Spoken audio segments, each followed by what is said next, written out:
कन्या से इनका विवाह हुआ। 4 पुत्र जन्म लेकर के आए। बड़े बेटे का नाम जन्मेजय रखा गया। एक दिन परीक्षित ने देखा, बड़ा सुंदर मेरा राज्य है, बड़ा सुंदर एक मुकुट रखा हुआ था जो मणियों से चमक रहा था। उस मुकुट को उठाया, माथे पर रखा और जंगल में आज घूमने के लिए चले गए। जंगल में घूमने के लिए जब गए तो परीक्षित जी महाराज ने एक दृश्य देखा। क्या दृश्य देखा? एक कोई काला काला पुरुष हाथ में डंडा लेकर के एक पैर वाले बेल को मार रहा है और इस बेल के एक पैर केवल ये एक पैर से फुदक फुदक करके चलने का प्रयास कर रहा है। परीक्षित जी महाराज समझ गए ये बेल कोई साधारण नहीं हो सकता, क्योंकि 4 पैर का जीव एक पैर पर चल नहीं सकता। ये कौन है? साक्षात धर्म है। और धर्म के सतयुग में 4 चरण थे, सत्य, दान, दया और पवित्रता। सतयुग चला गया, त्रेता चला गया, द्वापुर चला गया, सत्य चला गया, पवित्रता चली गई, दया चली गई। ये 3 चरण इस धर्म रूपी बेल के चले गए। आज हम सत्य बोलते हैं क्या? एक एक पैसे के लिए अपना ईमान बेच देते हैं, तो सत्य चला गया। पवित्रता, पवित्रता नाम की कोई वस्तु ही नहीं रही महाराज। पहले जब बाहर से घूम फिर करके आते थे ना, अपने हाथ पैरों को धो करके बाद में घर में प्रवेश किया जाता था। और आज महाराज ना तो हाथ धोने का पता, न पैर धोने का पता। जहां से आए वैसे के वैसे चले गए महाराज। चप्पल पहन करके भगवान की प्रसादी बना रहे हैं, खूब रसोई में महाराज चप्पल पहन करके घूम रहे हैं। शास्त्रों में तो यहां तक वर्णन है, यदि आप स्वर्ण की यानी सोने की चप्पल पहन करके भगवान के यदि भोग बनाते हो तो भी वो भोग भगवान के लगाने योग्य नहीं। अब देखो यही मंदिर है भगवान का, कथा चल रही है, ठाकुर जी स्वयं विराजमान है, भागवत विराजमान है, लोग यहीं पर चप्पल पहन करके आ जाते हैं, यहीं चप्पल पहन पहन करके घूमते हैं। कहां रह गई पवित्रता? पवित्रता चली गई महाराज। दया, दया नाम की वस्तु को तो हमें रही नहीं। हमारे सामने यदि कोई रोड पर एक्सीडेंट होकर के मर गया, भले वो तड़प रहा है, हम चाहें तो उसको बचा सकते हैं, लेकिन क्या सोचते रहे कौन इस पुलिस कोर्ट कचहरी के चक्कर में पड़ेगा, मरता तो मरने दो, हमारा कौन सा। दया नाम की वस्तु नहीं रही महाराज। केवल इस धर्म रूपी बेल का एक चरण बचा हुआ है, वह है केवल दान का। दान रूपी चरण के ऊपर, दान रूपी स्तंभ के ऊपर यह धर्म टिका हुआ है। धर्म लंगड़ा है।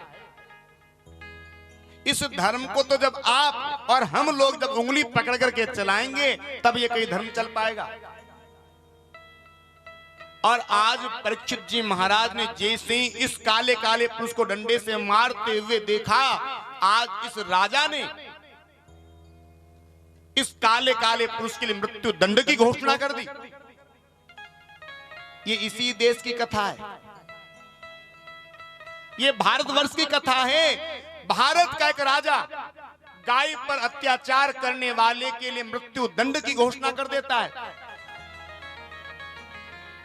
और आज हमारे देश के राजा महाराजा विदेशियों के सामने गऊ का मांस परोस रहे हैं। हमारी आवक को बढ़ाने के लिए गाय को काट काट करके विदेशियों के सामने परोस रहे हैं।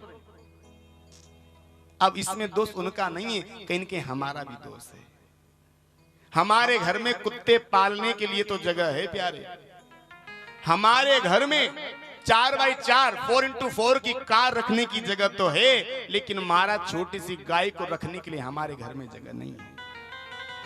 किसानों ने जिस दिन से गाय को अपने घरों से बाहर निकाला है, उसी दिनों से किसानों की उल्टी दिन गिनती चालू हो गई है महाराज। अरे भैया, तुमने गाय को घर से निकाला तो निकाला, पर अपने दिल से भी गाय को बाहर निकाल दिया। अरे हमारी माँ यदि वृद्ध हो जाए, हमारी माँ यदि असहाय हो जाए तो क्या हमारी मैया को हम बाहर ले जाकर के छोड़ देते हैं? अरे इन गाय से, इन बेलों से ही हमने खेती कर करके आज हम इस जगह पर पहुंचे हैं। और आज गाय के प्रति हमारे मन में श्रद्धा नहीं रही, उस बेल के प्रति हमारे मन में श्रद्धा नहीं रही। हमारे द्वारा छोड़े गए पशुओं को ही कसाई आकर के बूचड़ खाने में ले जाकर के काट देता है। आपको जान करके हैरानी होगी, आज भी इस भारतवर्ष के भीतर 2 लाख गाय नित्य प्रतिदिन कटती है। महाराज, नित्य प्रतिदिन 2 लाख से ज्यादा गायों को काट दिया जाता है। हमारे इस भारतवर्ष के भीतर 36,000 रजिस्टर्ड कत्ल खाने हैं भारतवर्ष के अंदर। 36,000। ये तो रजिस्टर्ड बता रहे हैं, जिनका रजिस्ट्रेशन नहीं है उनकी गिनती मत पूछो। आज जितनी गाय, जितनी बेल ये रोडों पर डोल रहे हैं, ये कहां से आए? हमारे द्वारा ही तो छोड़े गए हैं, हमने ही तो छोड़े हैं। पहले जब हमारा बेल यदि वृद्ध हो जाता था, बेल यदि हल चलाने में नहीं चला पाता था, तब हम क्या करते थे? उस बेल को कसाई को नहीं छोड़ते थे। गांव के बाहर एक बाड़ा बना हुआ होता था, वहां पर उन बेलों को रख दिया जाता था और पूरे गांव वाले उनके लिए चारे पानी की व्यवस्था करते थे। क्यों आज नहीं हो सकता? यदि हम चाहें तो क्या आज ऐसा नहीं हो सकता? आज भी हो सकता है। अरे जिस चारे को तुम 2 पैसे के लिए बेच दे रहे हो, उस चारे को मत बेचो, किसी गौशाला में जाकर के दान कर दो।